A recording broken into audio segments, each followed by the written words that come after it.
मग मंडळी, पावभाजी आवडती का नाही? चला आता आज आपल्याला करायची मस्त पावभाजी.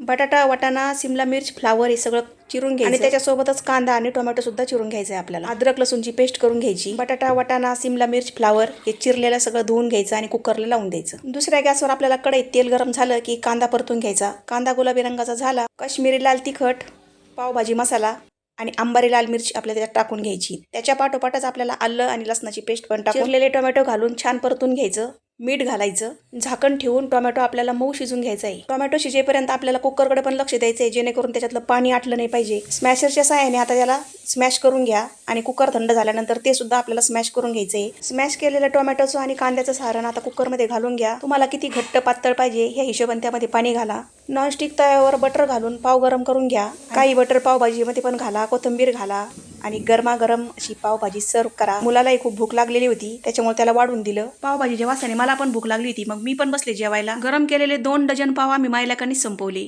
शेवटी मुलगी जेवायला बसली, एक पण पाव नाही राहिला. काय करणार, पावभाजीची इतकी भारी झाली होती मंडळी. शेवटी मलाच उठावं लागलं. म्हणलं चला बाबा आता पोरीसाठी पाव गरम करावं लागतील. परत मग बटर लावलं आणि छान असे पाव तिला भाजून दिले. आमच्या बंडू बबडीला पण भूक लागली होती, त्यांनाही पाव टाकले. आमची टिनू मिनू चिटकी ते पण जेवण करायला लागले. काही म्हणा, भरपूर चीज घातलेली पावभाजी मात्र खायला एक नंबर लागते, फक्कड लागते. आपल्या नगरकरांच्या व्हिडिओला लाईक करा ना भाऊ.